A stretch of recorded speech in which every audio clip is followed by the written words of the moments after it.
Yahendo yomdagi Nivangi mayumda Velenga mulaki.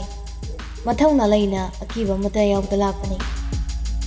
Belendo khara khaze khawtak chai. Akiba pokpudi tawde nupa masini. Adubu Nivansi araiba midi nati. Adumakna miloina honaraga lau masuyare. Makok sanaramgani tumin. Gari do get to the Kambaga umtadringai Yahin hari. Velen nangi yawpra. Velen sugyan tan hari. Hoidayan yawe. Okay, ay nahibidu khaptoksi. Nivana ay hanasida thadoragadabi nati. Adubo likuna madi phangnaba. Hoidayan. Asiyar ganido get to the gichangi. Yahin mamang lambada yumgi akoibado phazana observe torgalabani. Nivangi win lariba kado first floor dani. Villain get to the lehoriba security do amuktang kuthaduda machi lengda lemaiduda tahori. Nivan leba natabanina anido ifung fung na dum lakli. Aduga mana chingnariba roomda changlakpada kana sulhiramri. Yahin machinda tamna sol. Shit, I know. Dayan, kaide purangani. Chingsel ki number call do chalibriyo. Yahin room dugi akoibadu ying. Nupigi samda phanaba hair pressure matik kairaga daduna leibado yahin hek uri. Jangsilaga machui tariba clipdo yahin tamna khungali. Mani chingsel gini. Nupi magi samduda toina phaba yahin ukri. Akoibaduda kai leiri haidani yenglakpada Belena. Dahen si chingsel ki phone adro. Yingi kaino. Belena phone do piraga yahin phone do ying. Display the loina kairi. Phone do on to the yinguni. Wallpaper to the thanam liba, photo to kaking buda, Yahin matway kahin and wire tree. Aso warung like raso, Chingsel magi phone sigi, wallpaper silamdi. Yahin a kaiba clip mache karaduga, phone duga, magi maning pocket to the Hapchin Krabani. Aduga mapamadudagi, tuna nido toraki.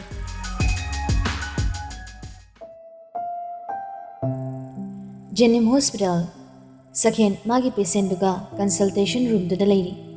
Second, aini sida isari vidak singse thamatanga bizabiko. Imagi se aduga angang sigina hapta amutang hidak singse luidri bhawa bizabiro. Masasi layo khara leki badugini kishudorida. Adu doctor, ai angang se boarding the thin khrage tawbani. Hapta amutanga mamaga leminabiko. Java thakpa yamna maru oibanina boarding gi mayam larakpaduda masase hena warakpusu yai. Hidak guli se hapta amatanga java da phanida. Kishu taru. Simadi chakau hangningai da pizabi ko. Si hairaga sakhen angang dudam onsilai. Nabaya de ku yahinba chang matam chana charaga hidak singse charaga thuna pharoko. Itil machanu pa duda onsilaga. Icha thoi sarda thuna phakrake harim kro. Angang dusu tabli hani. Hoi sir, ay tuna parage. Second drawer do dagi chocolate malak thoraga angang do pi. Aduga nukmi hari. Say, howzik di jagan ko mama da thamjal halo. Aduga nanga naba paraga jago. Hoi, thank you sir. Kaka kau. Yahan basunok lay. Thank you kaka. Second, itildam onsilay. Mathangdi imado chikabong tanga pubiro. Hidak di chari hai babu masado kai hung balai kena amtanga yingsi. Hoi doctor, ay ngasidi yahin babu hana purakre. Mathangdi abuka puna lakrage. Hoi, adudi hidak ka silay kro. Aduga numidang dagi pizza bahubiro ko. Hoi, pani doctor, adudi akoy mo chacharuki. Itildo hagot ke tawbaga second di room duda nok torakpoduda second do itildo onsilay. Excuse me. Second do hagulaga room adudagi thoraklaga thong do lepami bunu pado buda ma room dudagi thoraklaga room gi thong do ngasanki yahena nanga wari saba pami second sida wari saber nurse lay sida hana hariga changap kedoge. We are not strangers, so gift lebirum listen manung da family mi so mayam yingzala paduda yahendo Velenga cafeteria de lai. Second room do da changlaga. Sorry, mi malak salaba. Ithildo mamai mami pulap maksilami. Saken lakliba nupado yahene khangkribani. Aduna ma ithilbu thadoraktabani. Ithilna saken khangdrabasu nupasinadi nupisi muna khangi. Chingsel yahena maram oiraga nupisi masak khangkibani. Kuire sakenna ithilgi maboksi manada yenglaga lakpani. Ngasi machanupa ama puraga lakpatuda saken ngakkibani. Velen yahena nido cafeteria daga chatti room dudagi khara chathoga stair manaktuda lepi. Velena dahen washroom damta changuba yanina. Changuro ai sida lerungi. Velen so washroom da changkri. Yahena mamaido khazikai thoraga phone da mamai nothaduna leringai ithildo machanupagi makutu samduna stair da kumthaki. Amanasu unaba phangawdri. Ithilnadi khangkibani yahela ki haiba. Adubu ma machanupada mamitani choithokta leikibana nakana kana lei kholi yengkhidri. Yainso mikuptudadi phone dagi hendoraktri. Velen thorakpaga dahen chalasira. Hoi lao. Siharaga Velen ganido cafeteria da lai. Moy ani dagi sakena hana phamduna lermi. Makutta coffee cup amusu pai. Yahen changsilaga sakengi mamangda thariba chair da phamthei. Aduga wani ko tukthari. Chingsal kaili. Sakendo maithongda kariguma matagi mamita halakti. Aduga khumai. Chingsal gi laibumdi nangnena khangbam thoktro. Yahen mamituna amuktang sakenda muna yengi. Aduga nokthori. Aina ma kaida legi haibada nangna kaimta ngaktriduna kaigi. Nanga maga duty safely. Nahana kanagi birthday liba. Sakendo khumdi yahenda mamituna dum yengagalei. Vilendo tanja khangna chair-dagi fughagotkhre. Aduga phone do laktoktuna kanadonoma call tawkhre. Yahendo makhatari. Chingsel ngasi duty laktabagi maram nang khangmam toi. Kanagi birthday leiba nahangi thoduktugi numita. Noi asugam yamba Dr. Singh invite phangdana nang ka kamaina invite phangaga Chingsel da jasi hawrin. Kumauni sake. Ai di nangna su khangamni tumina leibudi yade. Oida bangang hair sungang. I don't mind. Yahendi mina sanaraga leiraga tumina phanggadaba nupanadi. Saken so handakti noglei. Kaino pamido haironi. Sana kaidale. Nangado nathongna leina haikidaine. Ma kaida legi haiba ai khangdi. Aduga ai night shift da dai. Sarpun chibe yengsan balakpada ai personal oina khangnaba pisana malakpagi leirambani ai sida. Nupa wariga adug nathongna yaudaba. Kaidawagi nivangi makuta tahali. Noini nachinana warisu karamba marida loina haiba ai muna khangi saken. Nayamadu dai. Yahena noi bungdo tumnaba lushani haidana. Sima ka khairam laga chair do laktana kakthuamaga yahenda thorakle. Villain sumatungi nari. Villain thoiba kaida lagi hamu. Sakengi nivangi atopalam kadai kadai lagi khangdoro. Hoi dahen ai haikre. Ngaha ngairu hairi. Aduga details sarage hari. Okay. Ani diso mapam madudagi ngahak pau panthadana thorakle.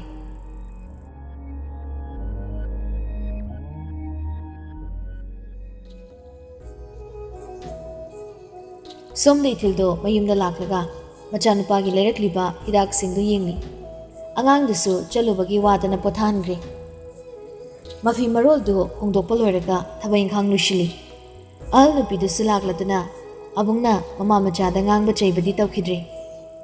Abungsu thabang maphamda muk chatkre.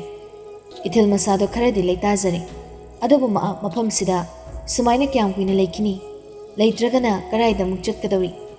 Mamagi khandrasu machanupa sigidi yam khali. Phamungda ningaidana tumliba machanupa tuda yenglaga tamna haizai.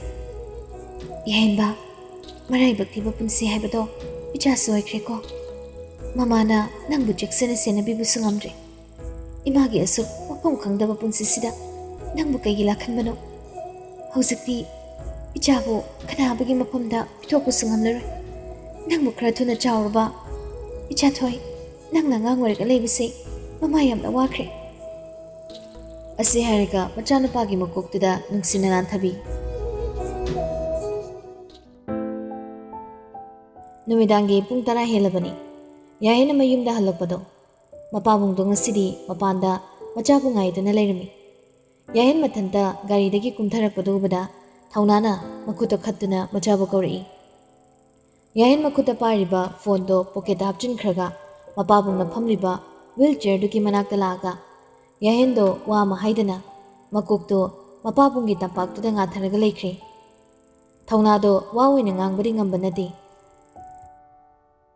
Adubu machagi adumba mawongdudadi nungaitraduna yahengi makuktuda makutuna tamna tamna nanthabiraga kaidaurage haibagum hanglai. Yahen mamitagi mapi marik ani hum sinthaba horte. Babo nachawar ai wari babo babung na ibu khut paiduna takpi tambikhiba matamdo ai yam ningsingi babo ai sumai ningbuse bu bathangdo ngamdaba dangna tawi. Babung na yai haina kaubudo. Ai thada bayam kuire babung. Ai huzik yam taningi. Kanamta na ingonda yai haina kaukidre babung. Ima si yam wari. Aina maram oiraga babung si ima si yam wale. Ai kedokadabano khangdre. Aigi akoibada lairiba mayamse aina loina wahanbadawna tawri. Ai babungi matung ilaga ai daida honaraga leiba punsido. Ai huzik pamlakle babung. Wai krase hairaka yaida kablai.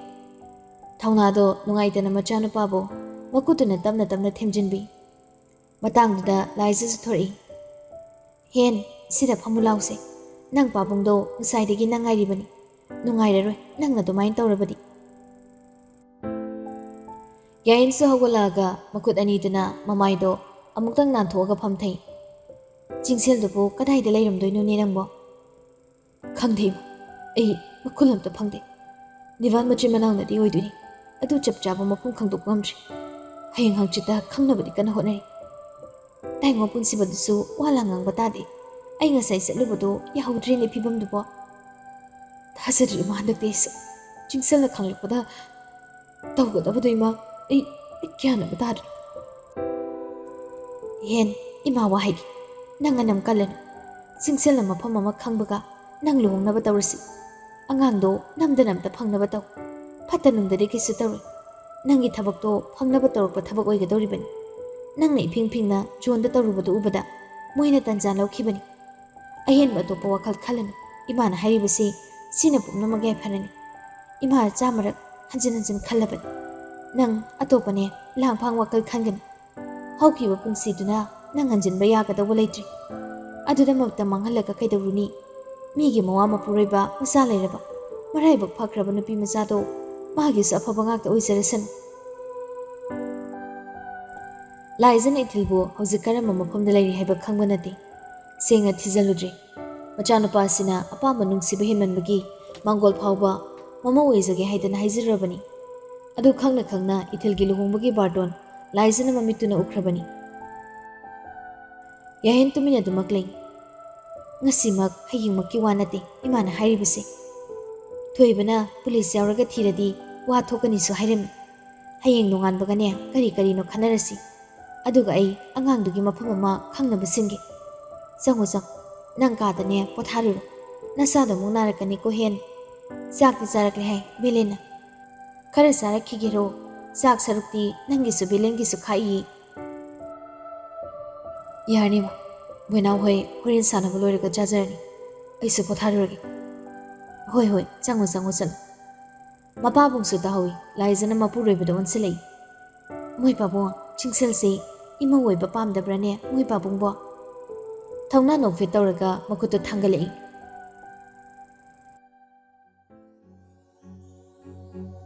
Yahen magi room da changlaga mapi marol do hongdokpaga iru hana luzathui. Aduga tawel do maselaga masam achotpado teithokna famungduda famlingaidani magi table thamliba chingsel moi anigi graduation loibada kaminakiba photo do yenglaga nongmi moi anigi matam ama ningsingli. Flashback chingsel na itan puringai matamdani yahenna mangasidi hospital da lakani leiramu haikibani. Mana hospital do yobaga chingsel da phone tawi. Hello Sana nang thabuk chinbro ꯑꯩꯗꯣ ꯅꯪ ꯂꯟꯁ ꯃꯇꯝꯗ ꯈꯛ ꯁꯪꯉꯝꯒꯅꯤꯅ ꯂꯟꯁ ꯃꯇꯝꯗ ꯂꯥꯛꯏꯅꯤ꯫ ꯆꯤꯡꯁꯜꯗꯣ ꯏꯇꯞ ꯇꯞꯅ ꯑꯁꯣꯝꯗꯒꯤ ꯈꯨꯃꯩ꯫ ꯉꯥꯛꯇꯪ ꯂꯩꯔꯝꯀꯣ, ꯂꯥꯛꯑꯒꯦ, ꯒꯦꯠꯇ ꯂꯩꯔꯝꯃꯣ꯫ ꯍꯣꯏ ꯍꯣꯏ, ꯂꯥꯛꯑꯣ ꯑꯗꯨꯗꯤ꯫ ꯌꯥꯌꯦꯟꯁꯨ ꯃꯄꯥꯕꯨꯡꯒꯤ ꯂꯩꯔꯨꯕ ꯍꯤꯗꯥꯛꯁꯤꯡꯗꯣ ꯄꯣꯂꯤꯊꯤꯟꯗꯨꯗ ꯄꯥꯏꯔꯒ ꯆꯤꯡꯁꯜ ꯊꯣꯔꯛꯄ ꯉꯥꯏꯔꯤ꯫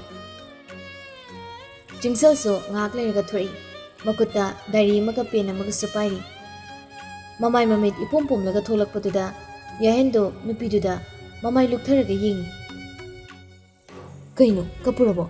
ꯀꯅꯥꯅ ꯀꯩ ꯍꯥꯏꯔꯤꯅꯣ ꯁꯅꯥ? ꯆꯤꯡꯁꯜꯁꯨ ꯎꯞꯄꯤꯕ ꯃꯥꯛꯁꯇꯣ ꯁꯦꯝꯗꯨꯅ ꯇꯞꯅ ꯍꯥꯏꯔꯤ꯫ ꯀꯅꯥꯁꯨ ꯀꯩꯝ ꯍꯥꯏꯗꯤ, ꯅꯪ ꯍꯤꯗꯥꯛ ꯂꯩꯔꯕꯣ? ꯑꯣꯏꯗꯕ ꯉꯥꯡꯒꯅꯨ ꯍꯥꯏꯕꯅꯤ, ꯍꯥꯏꯔꯣ ꯀꯩꯗꯧꯔꯒꯦ? ꯆꯤꯡꯁꯜꯁꯨ ꯍꯟꯗꯛꯇꯤ ꯃꯀꯣꯜ ꯊꯣꯡꯅ ꯀꯞꯄꯛꯀꯗꯧꯔꯦ꯫ ꯑꯗꯨꯒ ꯄꯦꯔꯤ ꯄꯦꯔꯤ, ꯑꯩꯈꯣꯏ ꯁꯦꯅꯤꯌꯔ ꯑꯃꯅ ꯑꯩꯅ ꯄꯦꯁꯦꯟꯗꯣ ꯍꯥꯠꯇꯣꯔꯦꯅ ꯍꯥꯏꯔꯛꯑꯦ, ꯑꯩꯅꯁꯨ ꯅꯠꯇꯅ꯫ ꯑꯗꯨ ꯍꯥꯏꯔꯛꯄꯒ ꯌꯥꯍꯦꯟꯗꯨ ꯁꯠ ꯃꯅꯨꯡꯗꯨꯗ ꯆꯪꯈꯤꯒꯦ ꯇꯧꯏ꯫ ꯃꯇꯧꯗꯨꯗ ꯆꯤꯡꯁꯜ ꯏꯄꯥ ꯄꯥꯈꯠꯅ, ꯑꯕꯨꯡꯆꯥ, ꯀꯩꯅꯣ, ꯀꯥꯏꯗꯅꯣ? ꯌꯥꯍꯦꯟꯒꯤ ꯈꯨꯗꯥꯡꯗꯣ ꯄꯥꯏꯔꯒ ꯄꯨꯊꯣꯔꯛꯂꯦ, ꯑꯗꯨꯒ ꯀꯦꯟꯇꯤꯟꯗꯨꯗ ꯆꯪꯃꯤꯟꯅꯔꯛꯏ꯫ ꯌꯥꯍꯦꯟꯅ ꯁꯣꯔ ꯑꯃ ꯁꯥꯡꯅ ꯍꯣꯟꯗꯣꯛꯂꯒ ꯍꯥꯏꯔꯛꯏ꯫ ꯃꯤꯅ ꯉꯥꯡꯉꯛꯑꯒ ꯅꯪꯅ ꯀꯞꯄꯤꯗꯣ ꯀꯩꯒꯤꯅꯣ ꯍꯥꯏꯕꯅꯤꯗ꯫ ꯆꯤꯟ ꯄꯥꯜꯂꯤꯗꯣ ꯈꯨꯝꯅꯕꯁꯨꯅꯤ, ꯈꯔꯁꯨ ꯈꯨꯝꯕ ꯍꯩꯌꯨ꯫ ꯈꯨꯝꯃꯒ ꯑꯃꯨꯛ ꯃꯥꯅ ꯈꯨꯝꯃꯛꯅꯕ꯭ꯔꯣ? ꯅꯪꯅ ꯑꯃꯨꯛ ꯍꯜꯂꯒ ꯈꯨꯝ ꯇꯥꯔꯦꯗꯅ꯫ ꯑꯁ, ꯑꯩ ꯌꯥꯝ ꯇꯜꯂꯦ ꯑꯣꯟꯁꯟꯅꯕ꯫ ꯑꯩꯕꯨ ꯅꯪꯗꯧꯅ ꯃꯤ ꯑꯎ ꯆꯤꯛꯅꯧ ꯍꯥꯏꯔꯣ? ꯀꯩꯅꯣꯅꯦ? ꯍꯥꯏꯅꯤꯡꯕ ꯍꯥꯏꯌꯨ, ꯑꯗꯣ ꯀꯞꯇꯤ ꯀꯞꯀꯅꯨ, ꯑꯩ ꯅꯨꯡꯉꯥꯏꯇꯦ ꯁꯅꯥ꯫ ꯐꯔꯁꯤꯗꯤ, ꯋꯥꯖꯥꯅꯦꯕꯣ ꯌꯥꯝ, ꯏꯟꯇꯔꯟꯅ ꯍꯦꯟꯅ ꯋꯥꯏ꯫ ꯂꯩꯔꯤꯕ ꯁꯦꯅꯤꯌꯔ ꯗꯣꯛꯇꯔ ꯃꯌꯥꯝꯁꯤꯅ ꯏꯟꯇꯔꯟꯅ꯫ ꯅꯣꯏ ꯄꯥꯕꯨꯡꯗ ꯍꯦꯛ ꯍꯥꯏꯗꯣꯛ꯫ ꯀꯩꯗꯧꯗꯣꯏꯕ ꯑꯗꯨꯒ? ꯇꯜꯂꯦ ꯌꯥꯝ, ꯑꯩ ꯍꯣꯁꯄꯤꯇꯥꯜꯗꯗꯤ ꯄꯥꯕꯨꯡ ꯐꯥꯎ ꯐꯖꯅ ꯀꯧꯅꯗꯦ, ꯃꯔꯨ ꯑꯣꯏꯕ ꯅꯠꯇ꯭ꯔꯗꯤ꯫ ꯋꯥꯊꯤꯁꯨ ꯉꯥꯡꯅꯩ, ꯃꯣꯏ ꯍꯣꯁꯄꯤꯇꯥꯜꯁꯦ ꯀꯩ ꯑꯣꯏꯅ ꯎꯔꯕꯅꯣ ꯈꯪꯗꯦ꯫ ꯆꯥꯊꯣꯛ, ꯆꯥꯛ ꯂꯥꯝꯃꯝꯃꯅꯤ, ꯀꯩ ꯆꯥꯅꯤꯡꯉꯦ, ꯀꯩ ꯂꯩꯕꯤꯔꯝꯃꯨꯒꯦ? ꯀꯩꯝ ꯆꯥꯅꯤꯡꯗꯦ, ꯑꯗꯣ ꯍꯦꯌꯔ ꯀ꯭ꯂꯤꯞ ꯑꯝꯇ ꯂꯩꯕꯤꯔꯝꯒꯦꯔꯥ? ꯀꯩꯗꯧꯅꯕ? ꯁꯝ ꯐꯥꯒꯠꯅꯕꯅꯤ, ꯑꯩꯒꯤꯗꯣ ꯉꯁꯥꯏ ꯇꯦꯛꯈ꯭ꯔꯦ꯫ ꯍꯣꯏ ꯍꯣꯏ, ꯁꯤ ꯆꯥꯔꯨꯁꯦ, ꯑꯁ꯭ꯋꯥꯏꯗ ꯌꯥꯎꯔꯝꯒꯅꯤ, ꯑꯃ ꯍꯦꯛꯇ ꯌꯥꯕ ꯅꯠꯇ꯭ꯔꯣ? ꯍꯣꯏ, ꯑꯗꯣ ꯃꯆꯨꯗꯤ ꯑꯊꯤꯕꯗꯤ ꯂꯩꯔꯛꯀꯅꯨꯀꯣ꯫ ꯑꯣ, ꯅꯪꯉꯣꯟꯗ ꯆꯥꯟꯅꯗꯧꯕ ꯃꯆꯨ ꯑꯃ ꯂꯩꯔꯛꯀꯦꯁꯦ꯫ ꯍꯣꯏ꯫ ꯑꯅꯤꯗꯣ ꯍꯧꯒꯠꯃꯤꯟꯅꯔꯛꯏ꯫ ꯌꯥꯍꯦꯟꯗꯣ ꯒꯥꯔꯤꯗ ꯊꯧꯈꯤꯗꯨꯅ ꯆꯤꯡꯁꯜꯗ ꯉꯥꯏꯍꯥꯛ ꯉꯥꯏꯔꯝꯃꯣ ꯍꯥꯏꯔꯝꯃꯤ꯫ ꯆꯤꯡꯁꯜꯁꯨ ꯅꯣꯛꯃꯤ ꯆꯠꯈ꯭ꯔꯤꯕ ꯅꯨꯄꯥꯗꯨꯗ ꯃꯈꯨꯠꯇꯣ ꯍꯥꯏꯗꯨꯅ ꯂꯩꯍꯧꯏ꯫ ꯄ꯭ꯔꯦꯖꯦꯟꯠ ꯗꯦ꯫ ꯌꯥꯍꯦꯟ ꯃꯥꯅ ꯉꯁꯥꯏ ꯁꯦꯠꯂꯨꯕ ꯈꯣꯡꯒ꯭ꯔꯥꯎꯗꯨꯒꯤ ꯄꯣꯀꯦꯠꯇꯨꯗꯒꯤ ꯆꯤꯡꯁꯜꯒꯤ ꯍꯦꯌꯔ ꯀ꯭ꯂꯤꯞ ꯑꯀꯥꯏꯕꯗꯣ ꯂꯧꯊꯣꯔꯛꯇꯨꯅ ꯃꯃꯤꯠ ꯑꯅꯤ ꯆꯣꯏꯔ ꯇꯨꯃꯤꯟꯅ ꯌꯦꯡꯗꯨꯅ ꯂꯩ꯫ ꯅꯨꯡꯉꯥꯏꯇꯕꯒ ꯄꯥꯈꯠꯄꯒ ꯑꯁꯥꯎꯕꯒꯅ ꯃꯁꯥꯗꯣ ꯃꯩ ꯆꯥꯛꯀꯗꯧꯔꯦ꯫